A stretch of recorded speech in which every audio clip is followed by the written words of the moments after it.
C'est pas du jeu. Amen. Oui. Tu t'amuses avec la divinité de Jésus. Tout ton salut est ébranlé. Tu t'en vas en enfer direct. Il n'y a plus de pardon de tes péchés. Si tu doutes, c'est-à-dire que si la foi chrétienne,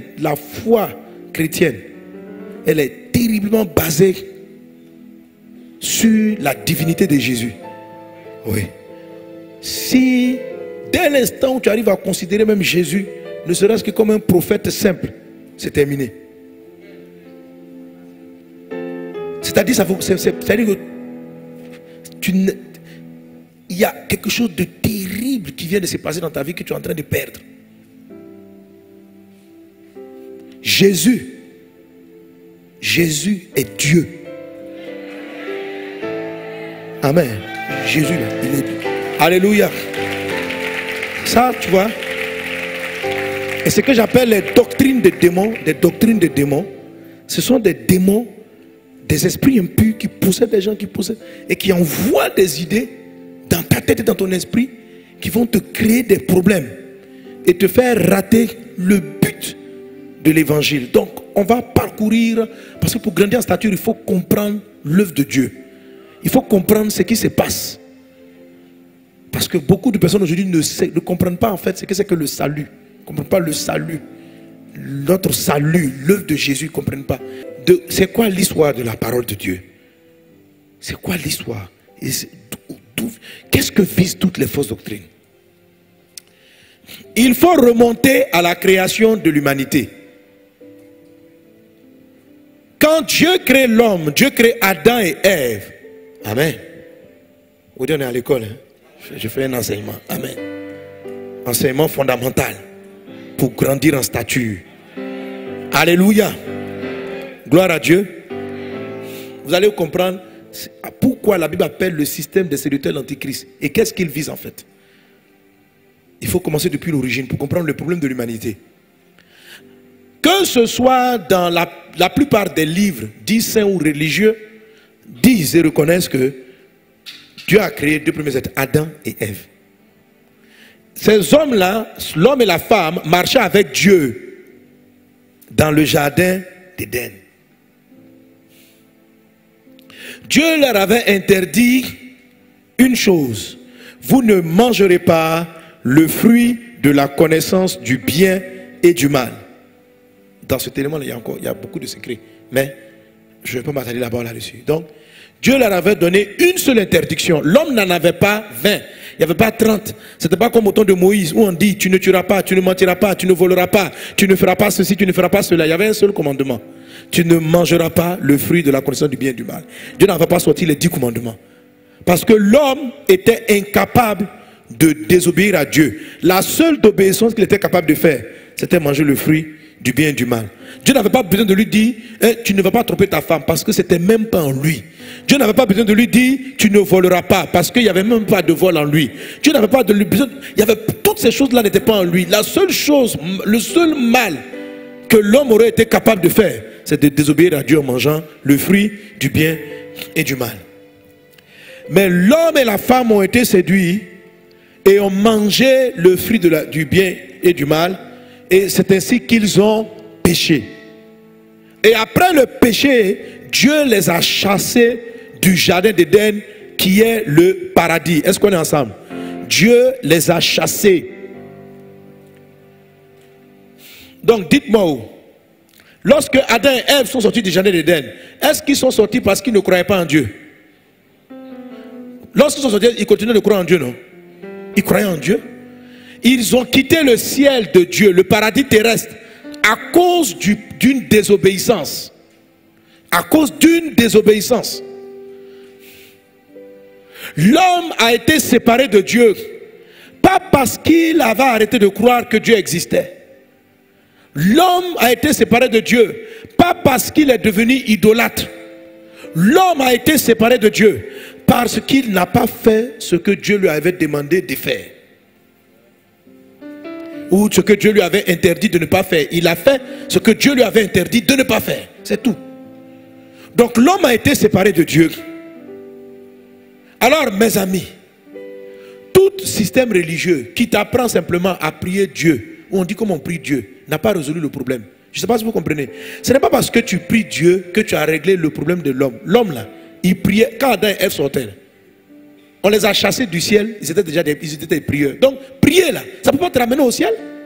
Du moment que vous étiez des prieurs, on vous a mis dehors. Pourquoi les gens croient que c'est parce qu'ils prient, ils vont aller au ciel? Mais ils croyaient en Dieu, on les a mis dehors. Vous comprenez pas? Amen. Donc, il y a des personnes qui croient que c'est parce qu'eux ils prient Dieu, ils vont aller au ciel. Mais eux et Dieu, ils se voyaient. Adam et Ève ne sont pas arrêtés pour dire, nous ne croyons plus en l'existence de Dieu. Et puis Dieu dit, bon, comme vous ne croyez pas que j'existe, quittez devant moi. Non. On leur a dit, tu ne feras pas ceci. Ils ont fait ces choses-là. On dit, bon, quittez le ciel. Maintenant, comment vous pouvez croire qu'avec une religion qui prie Dieu, vous serez prêt pour aller au ciel à nouveau? Ça servit à quoi si c'est une religion qui va vous ramener au ciel? Ça sert à quoi de vous chasser du ciel si vous croyez déjà en Dieu? Est-ce que vous me comprenez? Je veux dire, la raison pour laquelle tu as quitté là, ça s'appelle la désobéissance. Ça ne s'appelle pas le refus de croire en Dieu. Donc quelqu'un qui croit, qui vient à l'église là, il n'a rien fait.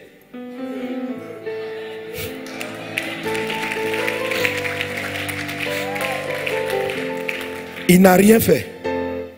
Qu'est-ce qui nous a séparés de Dieu? C'est la désobéissance à un principe, à un commandement. Donc, ça veut dire quoi? Que pour pouvoir retourner chez Dieu, il faut régler le problème des désobéissances. Pas le problème de la croyance simplement, mais le problème de la désobéissance. Aujourd'hui, ce n'est pas un seul commandement, il y en a beaucoup. Tu ne voleras pas, on a déjà tous volé. Tu ne vas pas mentir, on a tous menti. Adam et Ève ont été chassés du ciel pour un péché. Nous, on en a combien? Donc, nous, on va retenir combien de péchés? C'est-à-dire que Dieu nous a chassés pour un péché. Et puis nous revenons. Des voleurs, des menteurs, des tricheurs, des adultères. On dit pourquoi? On dit venez au ciel. Pourquoi? On dit non, on croit en Dieu. Que même si on est des voleurs, là, Dieu n'a qu'à nous recevoir à nouveau. On dit mais dans ce cas-là, Dieu. Les premiers hommes, tu les as chassés du ciel pour un péché. Comment tu peux recevoir des gens? Frère, où on est là? On a combien de péchés? Ah, frère.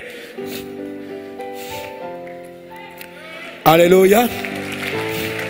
Amen. Le problème de l'humanité, ce n'est pas le manque de croyance d'abord. C'est le péché, la désobéissance. Car tous ont péché, dit l'Écriture, et ont été privés de la grâce de Dieu. Le problème là, c'est le péché. C'est quand Dieu te dit tu ne mentiras pas et puis tu mens. C'est tout. Quand Dieu te dit tu ne commettras pas l'impureté, puis tu commets l'impureté, c'est tout le problème. Quand Dieu te dit va à gauche et puis tu vas à droite, quand Dieu te dit va à droite et tu vas à gauche, tout le problème ce jour-là. C'est pas dans vos débats. C'est pas d'abord laissez d'abord tous les débats. Le problème, c'est la résolution du péché. L'arrivée des religions, les débats religieux sont totalement inutiles parce que montez-moi une seule religion ou bien une seule zone, les gens sont là, bon, c'est ce que le Coran raconte qui est vrai, c'est ce que la Bible raconte qui est vrai. Tu prends toutes nos églises, les gens sont des pécheurs, les gens vivent mal. On n'a pas résolu le problème. Le problème, ce n'est pas la religion. Ce n'est pas quelle est la religion qui a la meilleure doctrine, c'est quel est le problème de l'humanité. Le problème de l'humanité, c'est le péché. Et les gens sont pécheurs, quelle que soit leur religion. Il y a des adultères dans toutes les religions, des menteurs, des voleurs, aux pasteurs, aux prêtres, aux imams, tout le monde. Le péché a vaincu tout le monde. Ce n'est pas la religion, tout le monde prie. Combien est-ce que les imams, les prêtres, les pasteurs sont forcément mieux que tous les féticheurs? À part que lui fait fétiche. Mais c'est dans l'église, on a attrapé des pédophiles, des violeurs, des avorteurs.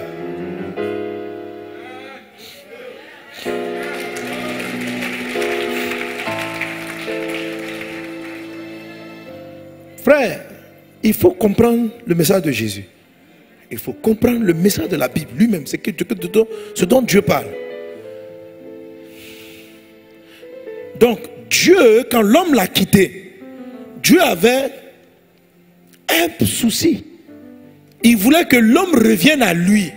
Pour que l'homme revienne à lui. Vous voyez, ce principe dont je viens de parler, toutes les gens sont d'accord avec ça.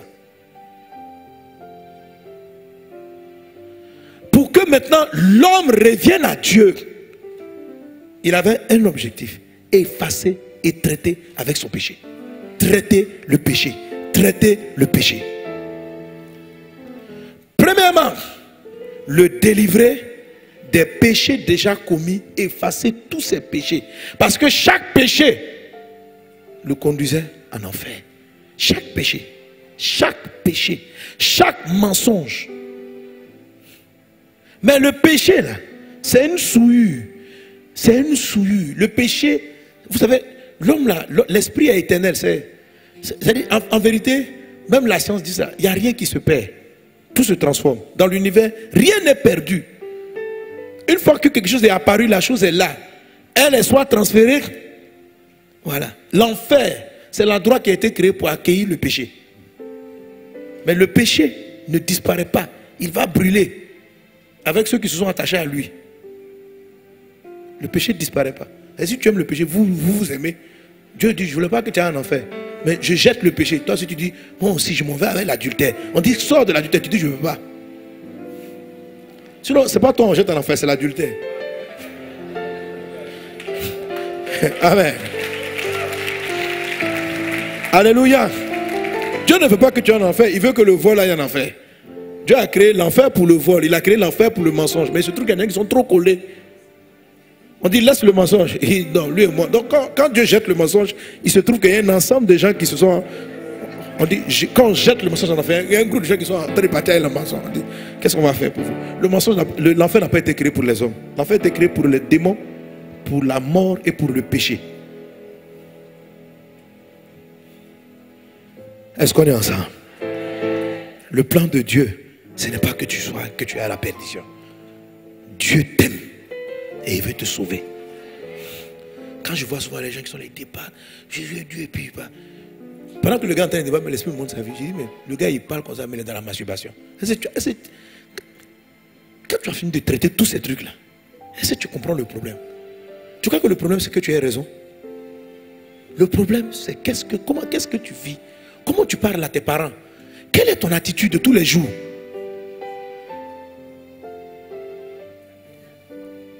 Maintenant, on arrive maintenant dans la doctrine. Et c'est là le piège de Satan. Maintenant, Dieu veut sauver l'homme. Mais rien ne se perd. Rien ne se perd.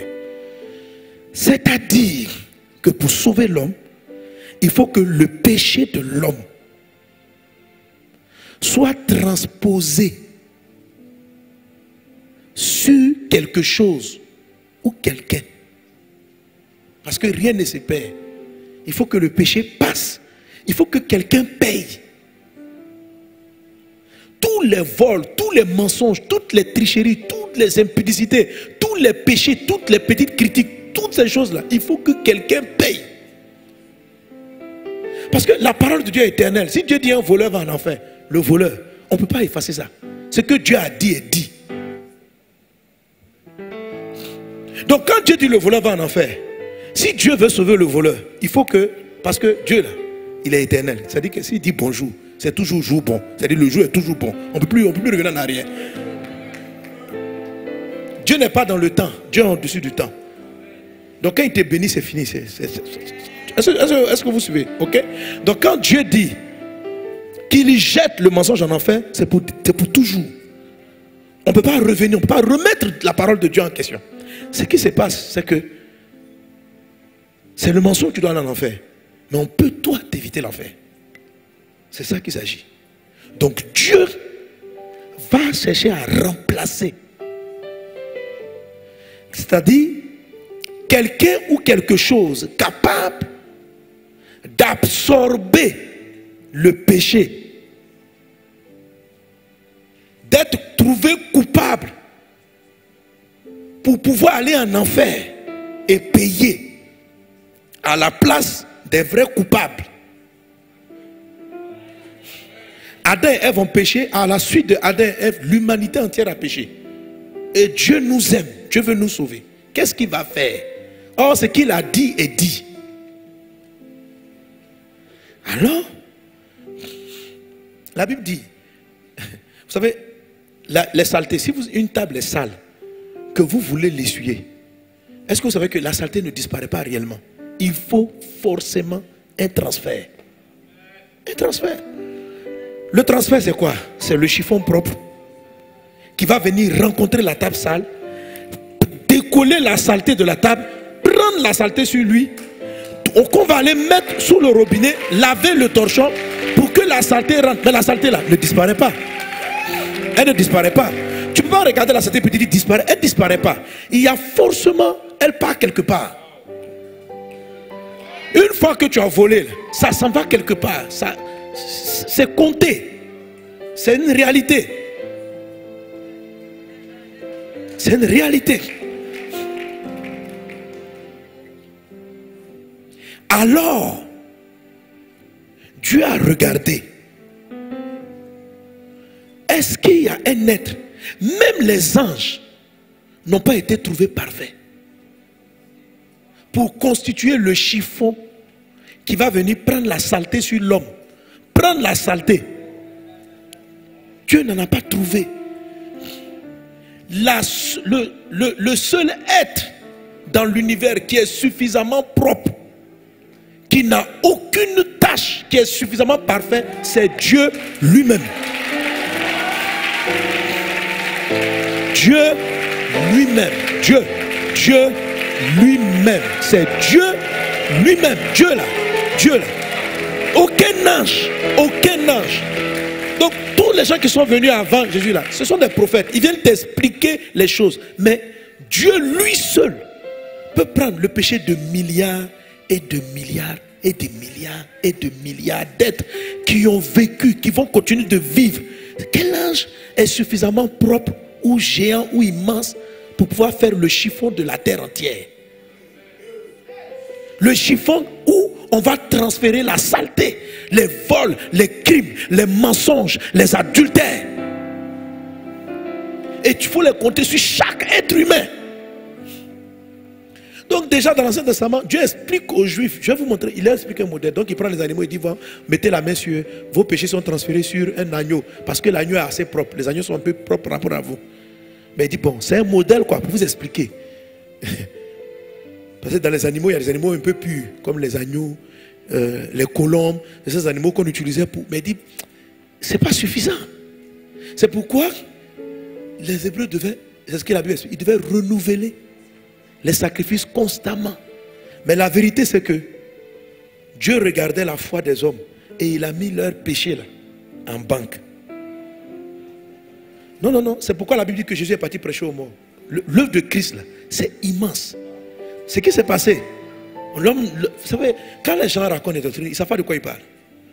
Vous devez comprendre l'histoire de l'humanité. Vous devez comprendre l'enjeu.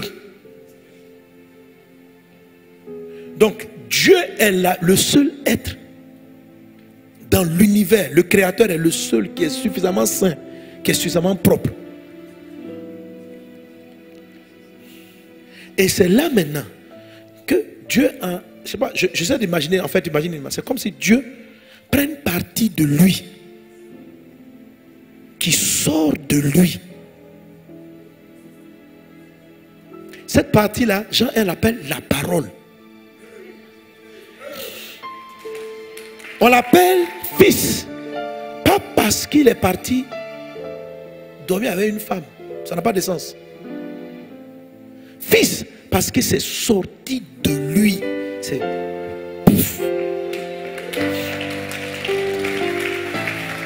Donc la partie qui est sortie là, c'est lui.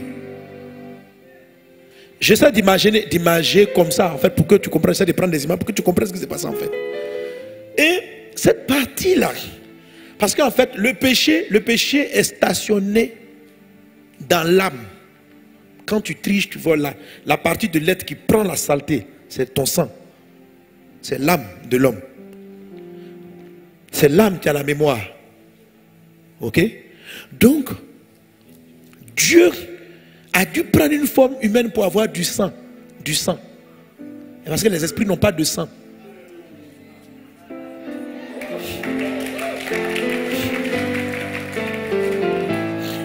Les esprits n'ont pas de sang. Parce que le péché est dans le sang. La Bible dit que l'expiation se fait par le sang. vient, il ne permet pas à ce qu'il y ait un sang d'humain. C'est-à-dire c'est une combinaison. Mais en fait, Dieu fait tout ça pourquoi? Parce qu'il respecte les lois qu'il a créées. Donc il vient lui-même, il rentre dans un corps. Mais Jésus là, son sang est étrange.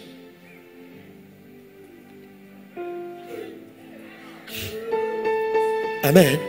Mais il rentre dans le corps, il vient, il devient homme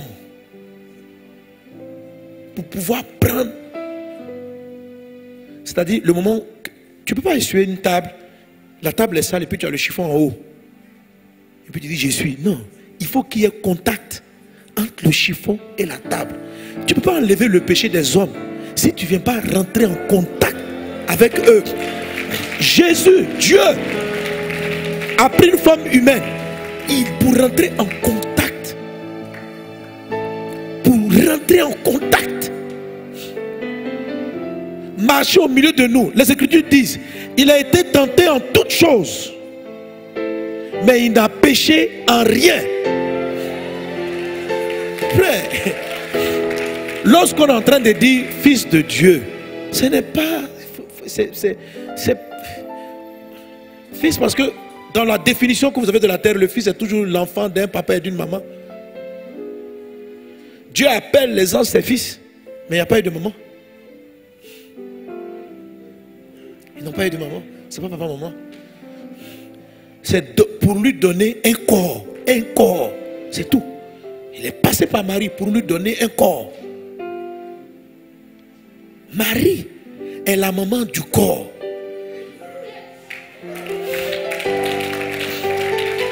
Elle est la mère du corps. C'est pourquoi c'est une hérésie de dire mère de Dieu.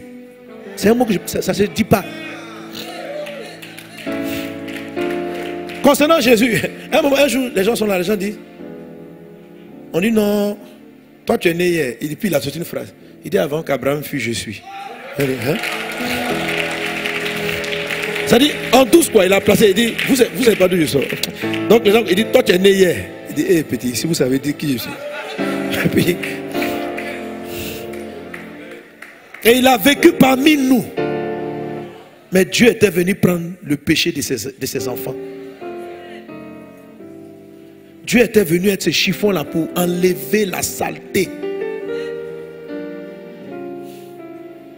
Mais quitter la dimension de Dieu, descendre là, ça a été une descente. La Bible dit, Christ n'a pas regardé comme une proie arrachée d'être égal. Mais il s'est humilié, devenant semblable aux hommes. Mais quand tu regardes l'histoire, il a eu plusieurs descentes. La première descente, quand il quitte le ciel, il se transforme presque en ange. C'est pourquoi les Écritures disent quelque part que parle de lui et de ses collègues, le comparant à des anges. Mais en fait, parce qu'il descend. Quand il descend au niveau des anges, c'est là qu'il apparaît dans l'Ancien Testament sous la forme de l'ange de l'Éternel. On l'appelle l'ange de l'Éternel, mais en fait c'est Jésus. Mais là il descend. C'est pourquoi on dit, oh Dieu, ton Dieu t'a oint d'une huile au-dessus de tes collègues, parlant des collègues comme étant les anges. Alors des gens lisant ça pensent que Jésus est un ange. C'est pas un ange. C'est Dieu qui est descendu. Et après il est descendu plus bas que les anges. Il n'était plus simplement l'ange de l'Éternel. Il est rentré dans l'humanité. Il rentre dans l'humanité. Alléluia. Il entre dans l'humanité.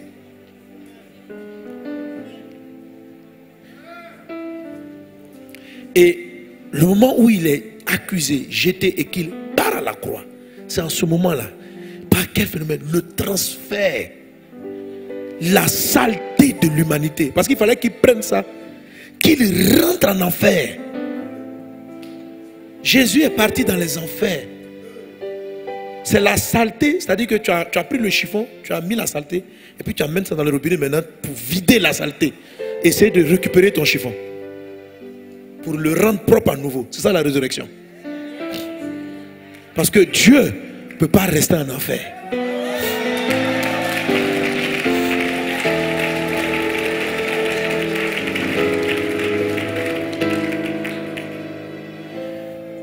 Alléluia. Et il s'est humilié. Il est descendu dans les entrailles pour aller expier nos fautes. Expier, c'est-à-dire il a payé Parce qu'il a pris la condamnation qui devait tomber sur nous. L'enfer, là, il a goûté à cause de moi. La souffrance de Jésus, c'était mon péché, il était en train de payer. Pas seulement moi, mon grand-père, mes grands-parents, mes frères, mes soeurs, mes amis, les voleurs, les pédophiles, les ingrats, les méchants, les haineux, les tueurs, les criminels. Dieu est parti avec ça. C'est ça l'œuvre de la croix. Et 3 jours après, pendant que son esprit est parti au Père, l'âme de Jésus, le sang, l'âme était dans les enfers. Quand il dit ça, c'est pourquoi il dit au gars qui est à la croix, il dit on sera au paradis. Parce qu'en fait, l'esprit est parti. Mais l'âme est rentrée dans les enfers. Et il va payer. Il va expier nos fautes. Et 3 jours après, il est revenu à la vie. C'est-à-dire, il a traumatisé la mort. C'est-à-dire qu'il est rentré dans la mort. Il dit, il y a quoi? Il a pris le séjour, il a pris la clé. Parce qu'en fait, Jésus a fait, souvent Dieu essaie de m'expliquer, de comprendre. En fait, pour racheter, même ceux qui n'étaient pas là au temps de Jésus, là, mais à qui Dieu a demandé de faire des choses dans le passé, qui a permis à Dieu d'emmagasiner, de garder leurs péchés. Parce que Jésus aussi allait mourir pour ses péchés-là. Donc il est mort pour les péchés des gens même qui n'ont même pas entendu parler de lui, pour pouvoir racheter. C'est pourquoi quand on va arriver aussi, il y a des gens qui n'ont jamais vu Jésus, qui étaient au village. Mais Jésus est mort pour eux. Parce qu'à leur époque, c'est un peu comme ce qu'il a fait avec les Juifs. En fait, à leur époque, ils avaient c'est comme les Moïse, etc. Tout ce qu'ils étaient en train de faire, tous leurs péchés, ne sont jamais partis vraiment chez les moutons, chez les bœufs, chez les colombes. Ils étaient gardés en attendant la mort de Jésus. Jésus a racheté les péchés depuis Adam jusque dans le futur. C'est-à-dire que c'est pourquoi quand il dit, en fait, pour prendre les péchés, il ne faut pas un ange. Ce n'est pas un ange. Il faut l'univers. Parce qu'il l'a pris depuis le passé, le présent, le futur. Donc tous les autres qui étaient en train de pécher en attendant là, on dit bon, attendez. Et quand il est mort pour les péchés passés, futurs, pour tous ceux qui croiront en lui. C'est-à-dire, mais quand tu crois en lui, c'est-à-dire, la main t'est tendue, c'est à toi de la saisir ou de ne pas la saisir. Si je suis mort pour toi, que toi tu dis tu n'es pas mort pour moi, qu'est-ce que je peux faire? Je dis j'ai payé ta dette, tu ne dois plus au boutiquier 50 000 francs. Tu dis non, je ne crois pas que tu aies payé. Moi je dois toujours au boutiquier. C'est que tu seras toujours endetté. Même si j'ai remboursé ta dette, Jésus a payé.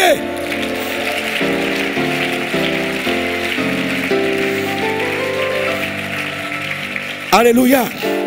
Frères et sœurs, à partir de là, vous allez comprendre tout le sens des fausses doctrines. C'est là, voilà. Et maintenant, l'antéchrist, là, c'est son travail. Donc, il suffit parce que quand Jésus est mort, maintenant, il est ressuscité. Il suffit qu'on enlève, que tu arrives à croire qu'il n'est pas Dieu. En fait, s'il n'est pas Dieu, qui va mourir pour toi? C'est-à-dire, c'est fini.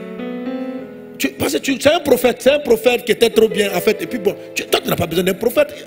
Si c'est un prophète là, qu'est-ce qu'il a fait de mieux? Qu'est-ce qu'il a apporté que Moïse n'a pas dit? Qu'est-ce qu'il a dit que tous les prophètes n'ont pas dit? Donc, un prophète en plus ou en moins, ça fait quoi? C'est pas un prophète. C'est pas un prophète. Tu vois, il suffit que parce que tout ça, c'est une affaire de croyance. Si je ne crois pas que Dieu, si je crois que c'est un ange, un ange ne peut pas prendre mes péchés. Donc, s'il y a une doctrine qui me fait croire que Jésus est un ange, c'est que la doctrine est en train de faire, c'est qu'elle est en train d'enlever et de me dire, porte toi-même tes péchés. Et quand tu vas arriver devant Dieu, il va juger sur une balance. Ça, c'est cette doctrine. On dit quand on va arriver au ciel, Dieu va juste la balance. Quand il me dit ça, il dit, tu fais la balance. Les premiers hommes, là, il y a un seul péché dans la balance. Tout le reste, là, ils ont fait bien. Adam et Ève, là, ils ont fait un péché. Ça veut dire, à part ça, là, tout le reste est bien. Donc, dans la balance, là, le péché a pris plus de poids que... Il dit, toi, on va mettre combien dans la balance? Vous voulez balancer, hein? Vous voulez aller au ciel pour faire la balance? On dit non, quand on va arriver au ciel, on va mettre de côté tes biens, on va mettre de côté ton mal, et on va peser. Si ton bien le dépasse, frère, toi-même lis ton livre. On a chassé les gens du ciel pour un péché. Toi, tu en as commis combien? Donc comment toi tu veux repartir au ciel? On va peser, on va peser quoi? Pour un péché, on a mis les gens dehors. Toi, tu as fait combien? Ça veut dire avant ça là, Adam et Ève étaient bien, ils étaient polis, ils étaient parfaits. Puis un jour ils ont fait un péché, on dit dehors. Maintenant tu as fait beaucoup. Tu dis non, quand on va arriver, il va peser maintenant. Mais pourquoi il n'a pas pesé au début là? S'il pesait, on était toujours au paradis encore peut-être. On pèse pas mon ami, on pèse pas.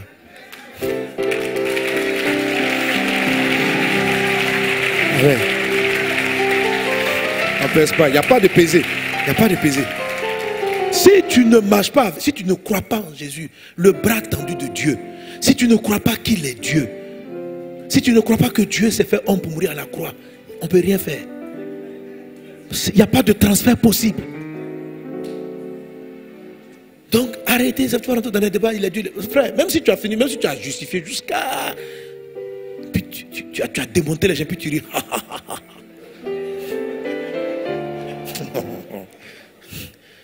Parce que toi, tu sais, tu as l'art de la parole, tu sais agencer des versets. Ça ne change rien, tu es sale. Un jour, tu as menti et tu n'as pas réglé ça.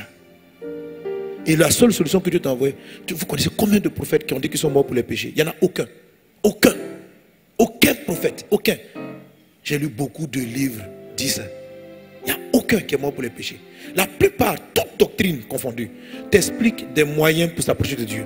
Des stratégies de prière, des méthodes de prière. Mais on traite pas, les gens ne traitent pas le problème de fond. Le problème de fond, ce n'est pas que l'homme avait arrêté de prier Dieu. Le problème de fond, c'est qu'il a désobéi. Or, vous avez vos religions là, et tout le monde dans la religion désobéit à Dieu. Donc, ce n'est pas réglé. Ce n'est pas une affaire de concours de religion. C'est une affaire de qu'est-ce qu'on fait du péché. Voilà ce dont il est question. Et un chrétien qui ne comprend pas, il peut venir à l'église parce que bon, c'est bien de prier, parce qu'il aime le message du pasteur, mais il faut comprendre la substance du message. Que Jésus-Christ est mort pour toi. Et qu'il est mort pour toi. Et qu'il est Dieu qui a pris une forme humaine. Et on va voir que Jésus-Christ, c'est pour ça, même c'est une fausse doctrine de croire que Jésus n'était pas homme. Hein? Parce que c'est parce qu'il a pris une forme humaine. Jésus est pleinement Dieu, pleinement homme. C'est parce qu'il a pris une forme humaine qu'il a pu prendre le péché. Donc si tu dénies l'incarnation de Jésus, tu renies la foi. Donc il y a des doctrines qui enseignent que Jésus n'a jamais pris de forme humaine. Mais en fait, il faut qu'il y ait du sang. Pour qu'il y ait expiation. Or, s'il n'avait pas du sang, c'est pourquoi il dit, certains disent que Jésus n'est pas venu en chair. Et puis l'apôtre Paul dit, ceux qui parlent ainsi, Jean dit, c'est l'antéchrist. Parce qu'en fait, il enlève une partie de la croyance. Et vous voyez donc, toutes les fausses doctrines vont venir jouer sur... Voilà. Quand quelqu'un est là et puis il est en train de te dire, pour que tu sois sauvé, il faut que tu pries tous les samedis. Tu vois ça? En fait, qu'est-ce qu'il est en train de te dire? Il est en train de te dire que ce qui va expier ton péché, c'est le samedi. Donc, il détourne ta foi du Sauveur, de Jésus. Et il fait en sorte que tu mets ta foi dans une journée. Or, la journée du sabbat était un modèle pour expliquer que Dieu, à un moment donné, allait libérer l'homme. La Bible dit que Jésus, là, il est le sabbat de Dieu. Amen. Amen. Donc, dans ces deux formes, Dieu qui se sépare. Donc, Jésus, en tant qu'homme, il prie, il parle de Dieu. Donc, c'est que tout argument que quelqu'un va te donner pour te montrer que Jésus était homme, c'est très vrai, parce qu'il était humain. Mais il y a, la prochaine fois, je vais te montrer tous les versets qui parlent de sa divinité. Il est Dieu. Il est Dieu. Un jour, les gens sont venus le voir. On dit, montre-nous le Père. Puis il dit, depuis que vous n'avez pas encore compris. On dit, mais quoi? On dit, montre-nous le Père. Ah, vous aussi, les gars. Moi, je pensais que vous avez compris le message. Il dit, comment ça? Il dit, mais celui qui m'a vu, il a vu le Père.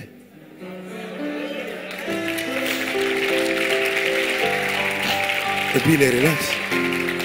Amen.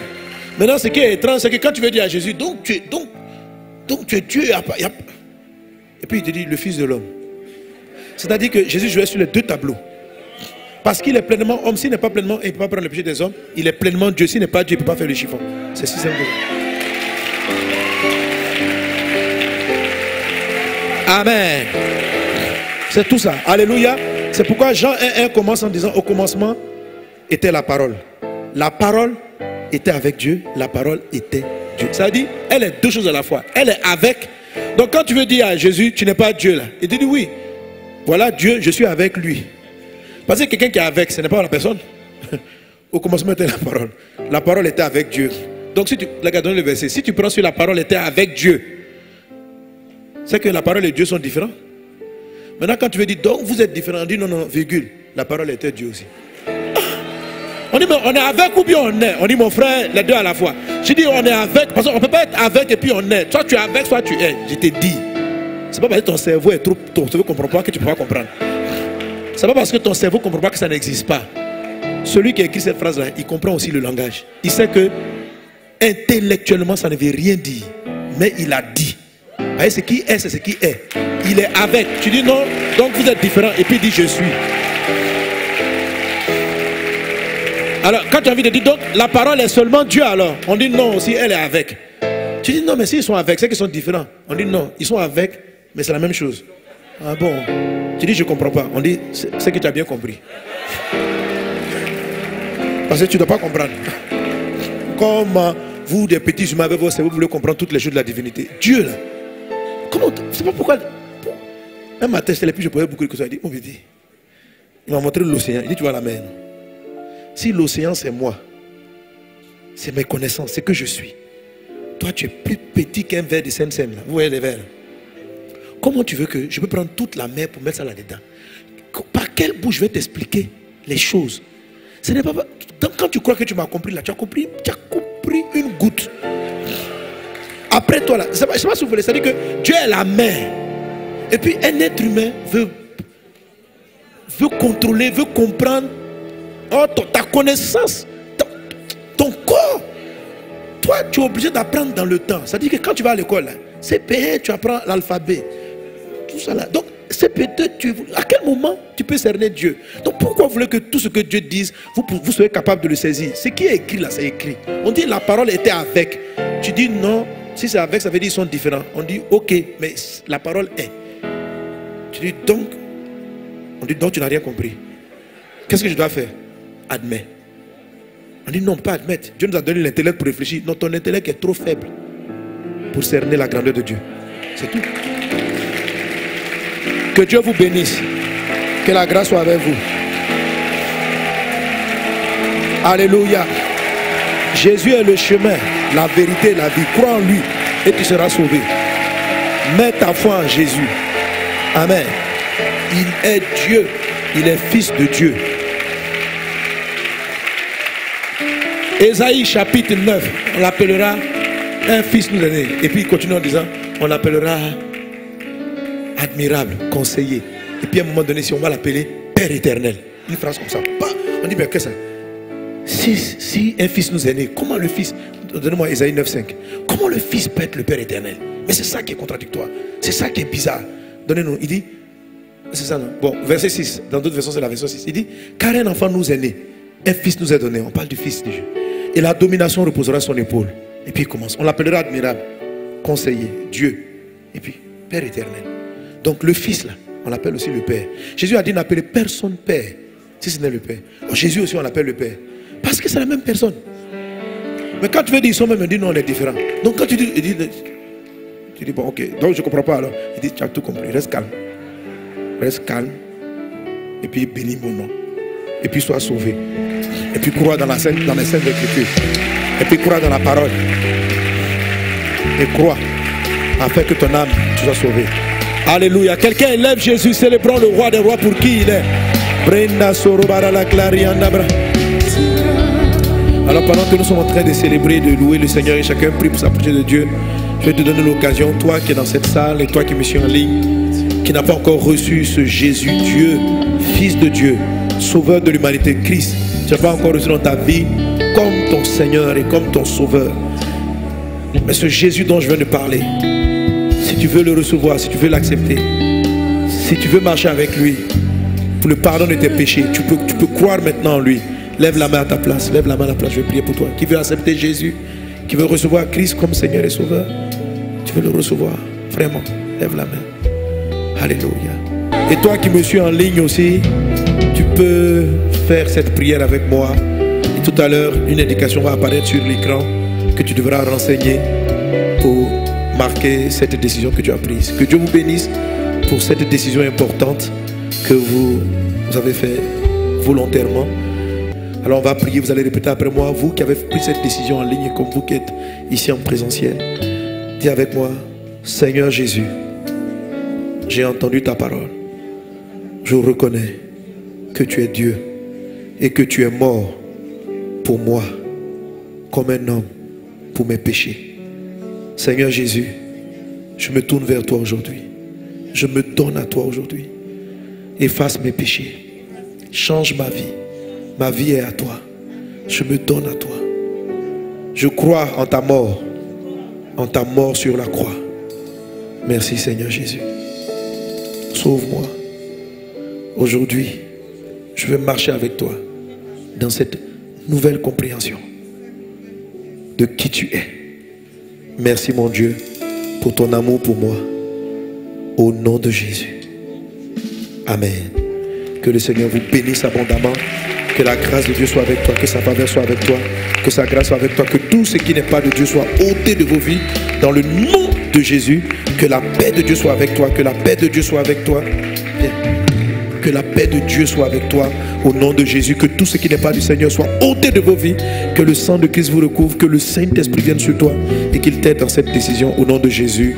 Amen. Vous avez été édifié par cet enseignement et vous voulez en écouter d'autres du pasteur Mohamed Sanogo? Abonnez-vous à ses pages Facebook, YouTube, Twitter et Instagram.